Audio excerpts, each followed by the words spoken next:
Chapitre 11. Kira se hâtait dans la neige en cassant les branches sur son passage. Le cri du dragon résonnait dans ses oreilles. Elle fit irruption dans une clairière et s'arrêta net. Tout ce qu'elle avait pu imaginer ne rivalisait en rien avec ce qu'elle découvrit. Elle eut le souffle coupé, non pas par le vent, ni par la neige, ni le froid, mais bien par la vue qui s'offrait à elle, une chose qu'elle n'avait jamais vue de sa vie. Elle avait entendu des contes nuit après nuit dans la chambre de son père, des anciennes légendes de dragons, et elle s'était toujours demandé si elles étaient vraies. Elle se les était imaginées dans sa tête, avait passé des nuits blanches à essayer de les visualiser, mais elle n'avait jamais cru cela possible, pas jusqu'à présent. Devant elle, à une quinzaine de mètres, Kira faisait face à un vrai dragon. Cela était terrifiant et magnifique à la fois. Couché sur le flanc, le dragon poussait des cris perçants en essayant de se relever. L'une de ses ailes battait l'air, tandis que l'autre semblait cassée. Il était énorme. Chacune de ses écailles rouges écarlates faisait la taille de Kira. Cette dernière remarqua qu'une dizaine d'arbres avaient été écrasés et réalisa que sa chute avait dû créer cette clairière. Le dragon reposait dans une énorme couche de neige près d'une rivière tumultueuse. Stupéfaite, Kira essayait d'analyser la scène qui se trouvait sous ses yeux. Un dragon, ici, dans Escalon. À Volis, dans le bois des épines. Cela était impossible. Elle savait que les dragons vivaient de l'autre côté du monde, et que ce soit du temps de son père ou de son grand-père, personne n'en avait jamais vu dans Escalon, et encore moins à proximité de Volis. Cela n'avait aucun sens. Elle cligna plusieurs fois des yeux en les frottant, et en se disant que cela devait être une illusion. Et pourtant, il se trouvait bel et bien devant elle, à pousser des cris perçants, plantant ses griffes dans la neige tachée de rouge par son sang. Il était vraiment blessé, et c'était vraiment un dragon. Kira savait qu'elle aurait dû courir et se mettre à l'abri, car ce dragon pouvait très certainement la tuer d'un simple souffle, et encore plus facilement d'un coup de griffe. Elle connaissait les récits des dommages qu'un dragon était capable de faire, de leur haine envers les hommes, de leur capacité à lacérer une personne en un clin d'œil ou d'éradiquer un village entier d'un simple souffle. Mais quelque chose retint Kira. Elle ne savait pas si c'était du courage, de la folie, ou bien son propre désespoir, ou quelque chose de plus profond encore. Mais au fond d'elle, aussi insensé que cela puisse paraître, elle sentait qu'elle avait, avec cette créature, une sorte de lien primitif qu'elle ne pouvait expliquer.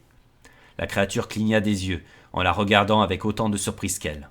Ses yeux encore plus que ses crocs, ses griffes ou sa taille, terrifièrent Kira. Ils étaient énormes, le globe d'un jaune brillant, tellement fier, tellement ancien, tellement expressif. Et il la regardait fixement. Ses poils se hérissèrent sur ses bras, lorsqu'elle réalisa que c'étaient les mêmes yeux qu'elle avait vus dans le lac des rêves, à la place de son reflet. Se préparant à mourir, Kira se raidit. Mais le dragon ne souffla pas de feu. Au lieu de cela, il continua de la regarder. Il saignait. Son sang se répandait dans la neige, qui s'était accumulée le long de la rivière. Et cela fit de la peine à Kira. Elle voulait lui venir en aide. Elle s'en sentait même obligée. Chaque clan du royaume avait son propre serment, une loi sacrée qu'ils se devaient de suivre sous peine d'amener le mauvais sort sur leur famille. Dans la sienne, le serment qui était transmis de génération en génération était de ne jamais tuer un animal blessé. C'était même l'armoirie de la famille de son père, un chevalier portant un loup. Sa famille avait même poussé les choses encore plus loin au cours des générations. Il leur fallait désormais porter assistance à tout animal blessé. Alors que Kira le regardait chercher son souffle, ayant des difficultés à respirer, son cœur s'arrêta de battre en repensant aux obligations de sa famille. Elle savait que si elle s'en allait, cela attirerait un mauvais sort sur sa famille. Elle prit la décision de l'aider à se remettre, quel qu'en soit le prix. Ainsi, debout, figée sur place et incapable du moindre mouvement, elle réalisa qu'une autre raison la retenait. Elle se sentait très fortement liée à cette bête, encore plus qu'à tout autre animal qu'elle avait connu, et même plus qu'avec Léo, qui était comme un frère à ses yeux. Cela lui donnait l'impression d'avoir retrouvé un ami de longue date. Elle percevait l'incroyable puissance du dragon, sa fierté et sa férocité. Se tenir devant lui était quelque chose de formidable. Cela lui donna l'impression que le monde entier était plus grand. Tandis que Kira se tenait à l'orée de la clairière en se demandant que faire, le bruit d'une branche cassée la fit sursauter. Ce bruit fut suivi d'un rire cruel, le rire d'un homme. Elle fut surprise de voir arriver un soldat vêtu d'une armure écarlate et des belles fourrures des hommes du Seigneur et armé d'une lance. Il s'approcha du dragon. Kyra frissonna lorsqu'elle vit le soldat enfoncer sa lance dans la cage thoracique du dragon, arrachant à ce dernier un hurlement de douleur qui le fit se recroqueviller. Elle eut l'impression qu'elle avait été elle-même empalée. Le soldat profitait clairement du fait que le dragon soit blessé et s'apprêtait à le tuer, non sans l'avoir auparavant torturé. Cette pensée fit extrêmement mal à Kyra. « Mage, garçon !» cria le soldat. Un garçon d'environ 13 ans pénétra rapidement dans la clairière, en tirant un cheval. Il semblait être un écuyer et était terrifié de s'approcher du dragon, et le regardait d'un œil inquiet. Il fit ce qu'on lui ordonnait et sortit une longue hache de la selle avant de la donner à son maître. Kyra observa la scène avec un sentiment de terreur, en voyant le soldat s'approcher plus près, la lame de sa hache brillant sous la clarté de la lune. « Je pense que cela fera un magnifique trophée, » dit-il très fier de lui.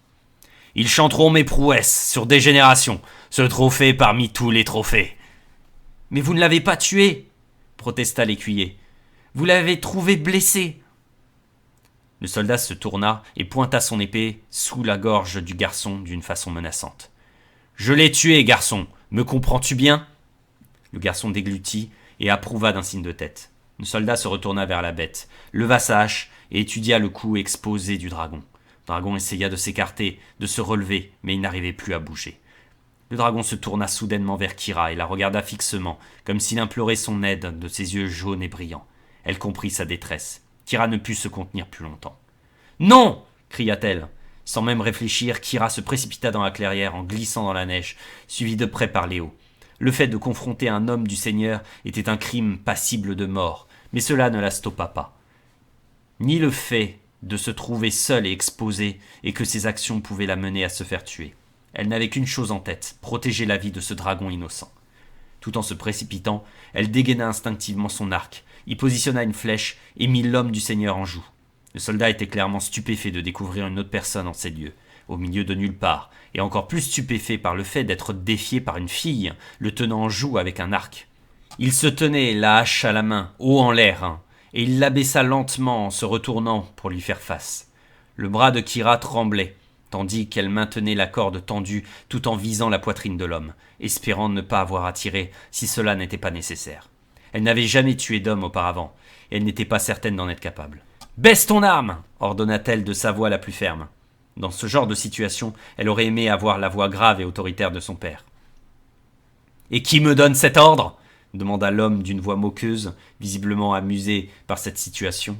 « Je m'appelle Kyra, déclara-t-elle, fille de Duncan, le commandant de Volis. » Elle insista quelque peu sur la dernière partie, en espérant que cela lui ferait peur et qu'il reculerait. Mais son sourire s'agrandit. « Un titre sans intérêt !» riposta-t-il. « Vous êtes des serfs de Pandésia, tout comme le reste d'Escalon. Tu dois obéissance au seigneur gouverneur, tout comme n'importe qui d'autre. » Il releva les yeux et se lécha les lèvres, puis s'avança d'un pas, d'un air menaçant, n'étant à l'évidence pas le moins du monde impressionné. « Sais-tu quel est le châtiment pour oser menacer un homme du Seigneur avec une arme, fille ? Je pourrais te faire jeter en prison rien que pour cela, toi, ton père et tout ton peuple. » Le dragon se mit soudainement à respirer bruyamment, haletant, et le soldat se tourna vers lui. Il essayait à l'évidence de cracher du feu, mais en était incapable. Le soldat regarda de nouveau Kyra. « Le devoir m'appelle !» lâcha-t-il impatient. « C'est ton jour de chance. Retourne auprès de ton père et sois contente que je te laisse en vie. Allez, va-t'en !» Il lui tourna le dos avec arrogance, l'ignorant complètement comme si elle était inoffensive. Il leva de nouveau sa hache et fit un pas de plus en la maintenant au-dessus de la gorge du dragon. Kyra sentit la rage monter en elle. « Je ne te le dirai pas 2 fois !» l'avertit-elle d'une voix plus basse et menaçante qui la surprit elle-même. Elle tendit encore plus son arc. Le soldat se retourna, son sourire ayant disparu, comme s'il réalisait soudain qu'elle était sérieuse. Kyra fut surprise de le voir regarder par-dessus son épaule, comme s'il regardait quelque chose derrière elle. Au même moment, elle surprit un mouvement du coin de l'œil, mais il était trop tard. Kyra reçut un coup sur le côté qui la déséquilibra et la força à lâcher son arc. Sa flèche partit dans les airs, tandis qu'un corps massif retombait sur elle en la maintenant à terre. Elle atterrit dans la neige tellement profonde qu'elle eut du mal à respirer. Désorientée, Kyra eut du mal à refaire surface et découvrit qu'un soldat la maintenait au sol.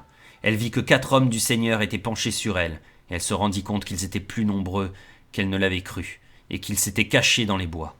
Elle réalisa à quel point elle avait été stupide de supposer que ce soldat était seul. Ces hommes avaient dû voir la scène entière.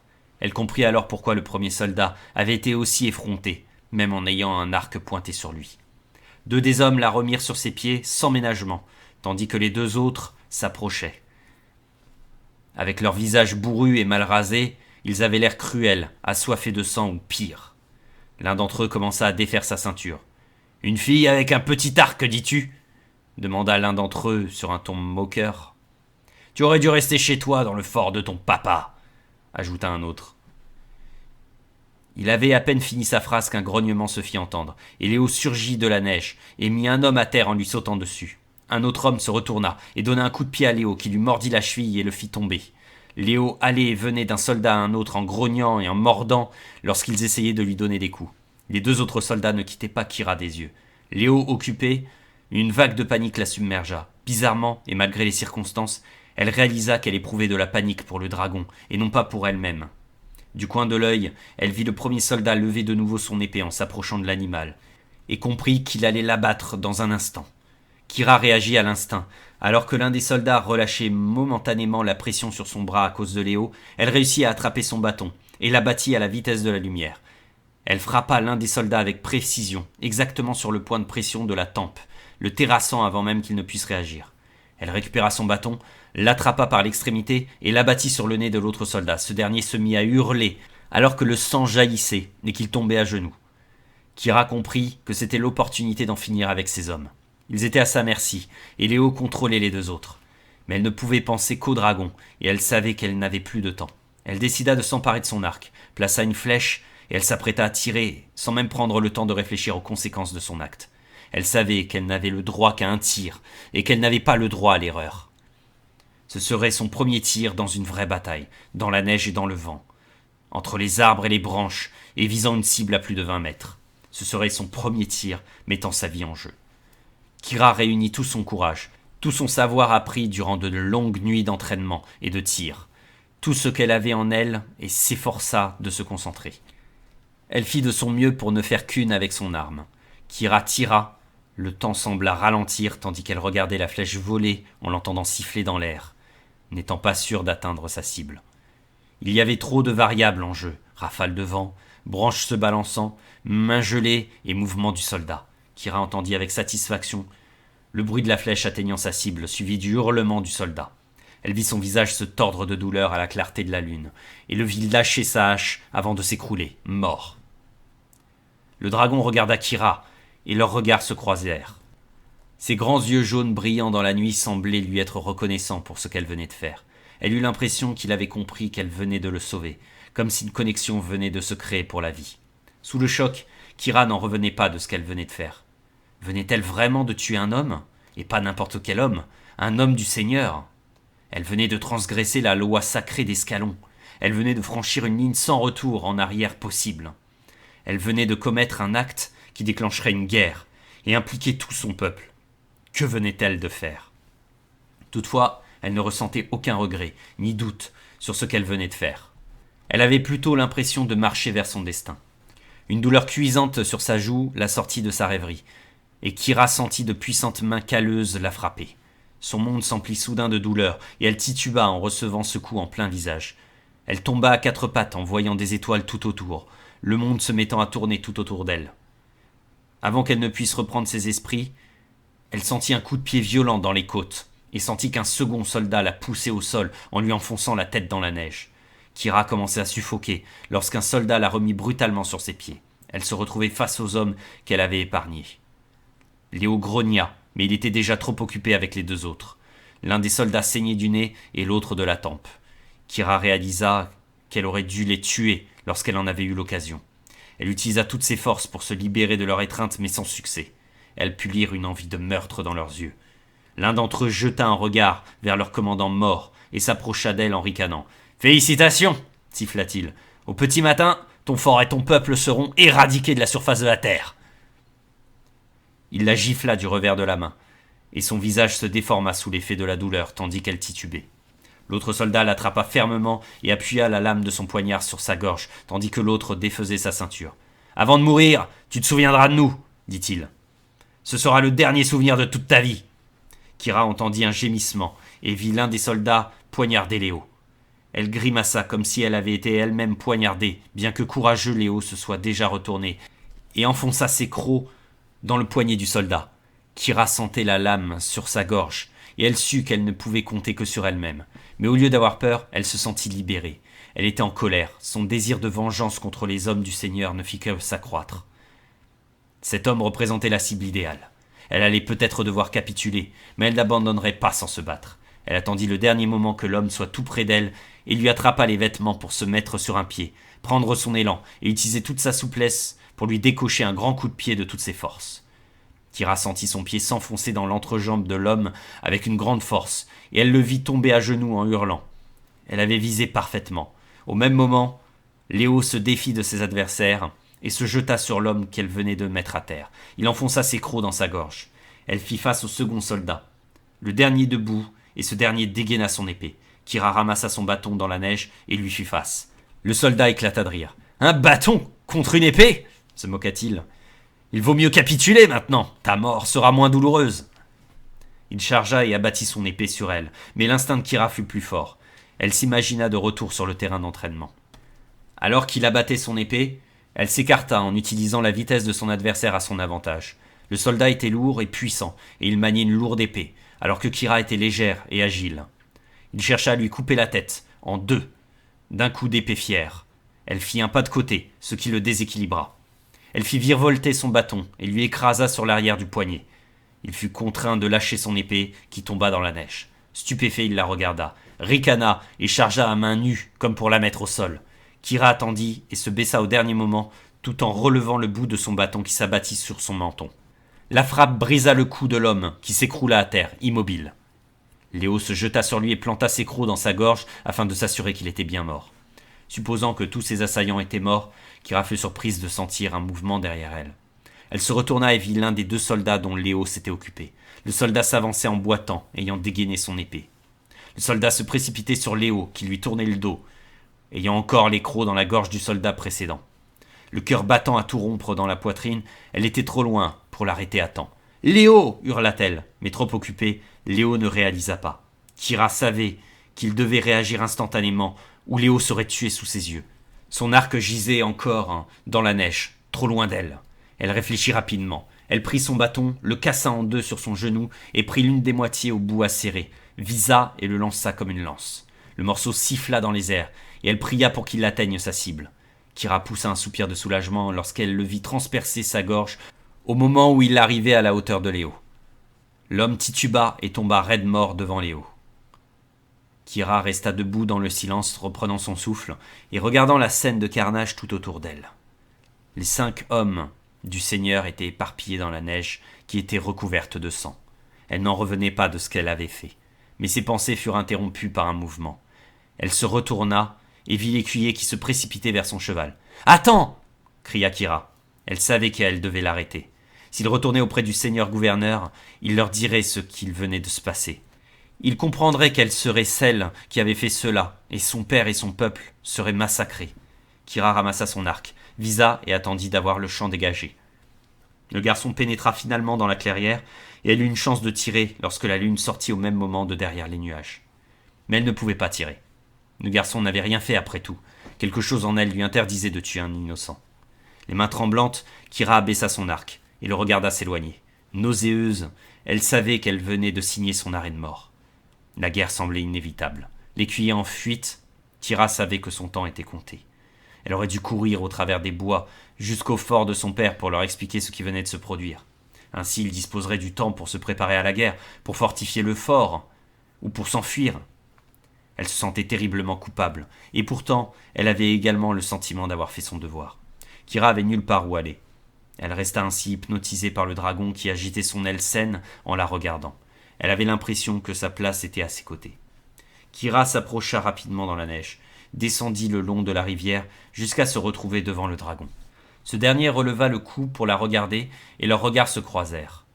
Il la regardait d'un air impénétrable, partagé entre une sorte de gratitude et de colère. Elle n'arrivait pas à le comprendre.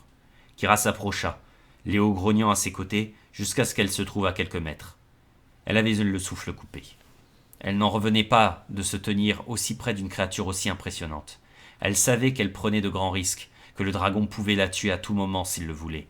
Kira leva lentement la main, bien que le dragon semblât froncer les sourcils. Son cœur s'accéléra sous l'effet de la peur, et elle toucha ses écailles.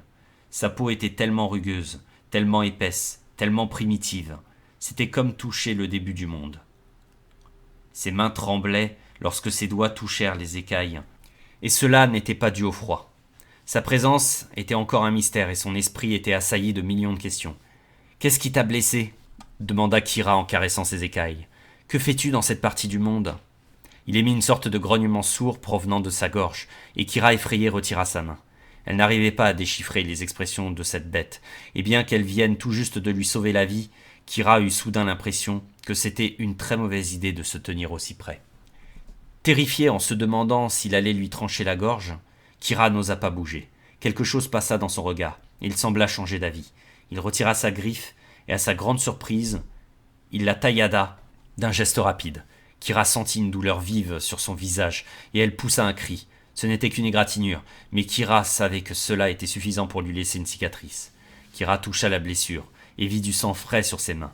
Elle se sentit trahie, et avait l'impression que la situation lui échappait. Elle regarda les yeux jaunes et brillants du dragon emplis de défis, sans arriver à comprendre cette créature. La détestait-il ? Avait-elle eu tort de lui sauver la vie ? Pourquoi l'avait-il griffée alors qu'il aurait pu la tuer ? « Qui es-tu » demanda-t-elle doucement effrayée. Elle entendit une voix très ancienne, au fond de son esprit. « Théos !» Elle fut choquée, elle était sûre que c'était la voix du dragon. Kira patienta en espérant qu'il lui en apprendrait plus, mais soudain, sans prévenir, Théos brisa le silence en poussant un cri puissant, redressa la tête et essaya de s'écarter d'elle. Il virevolta et retomba en essayant désespérément de décoller. Kira ne comprenait pas pourquoi. « Attends !» cria Kira. « Tu es blessé, laisse-moi t'aider !» Cela lui faisait de la peine de le voir lutter autant, le sang coulant de sa blessure, incapable de battre des ailes. Il était tellement gros que chaque coup d'aile soulevait un gros nuage de neige et faisait trembler le sol, perturbant le silence de cette nuit enneigée. Il essaya désespérément de s'élever dans les airs, mais n'y arriva pas. « Où veux-tu aller ?» lui demanda-t-elle. Théos battit de nouveau des ailes et glissa le long de la pente enneigée, roulant sur lui-même, encore et encore, ayant perdu le contrôle et incapable de s'arrêter. Il se dirigeait droit vers les puissants rapides de la rivière. Impuissante, Kira regarda la scène avec horreur tandis que le dragon atterrissait dans les eaux tumultueuses en contrebas. « Non !» hurla-t-elle en se précipitant à son aide. Mais elle ne pouvait rien faire. Les rapides emportèrent Théos, hors de vue, qui se débattait en poussant des cris stridents. Kira le regarda disparaître, et elle sentit son cœur se briser. Elle avait tout sacrifié, sa vie et la destinée de son peuple, pour sauver cette créature qui avait maintenant disparu. À quoi cela avait-il servi ? Tout cela était-il réel ? Kira se retourna et vit les 5 hommes morts dans la neige. Elle vit Léo blessé qui était à ses côtés. Elle porta la main à sa blessure sur la joue et vit le sang. Tout cela était donc bien réel. Elle avait survécu à une rencontre avec un dragon. Elle avait tué 5 hommes du Seigneur. Elle savait qu'après cette nuit, sa vie ne serait plus jamais comme avant. Kira remarqua les traces de cheval qui disparaissaient dans les bois et se souvint du garçon qui était parti alerter ses gens. Elle savait que les hommes du Seigneur allaient s'en prendre à son peuple. Kira fit demi-tour et partit en courant à travers bois, suivi de Léo, bien décidé à retourner à Volis pour alerter son père et son peuple, s'il en était encore temps.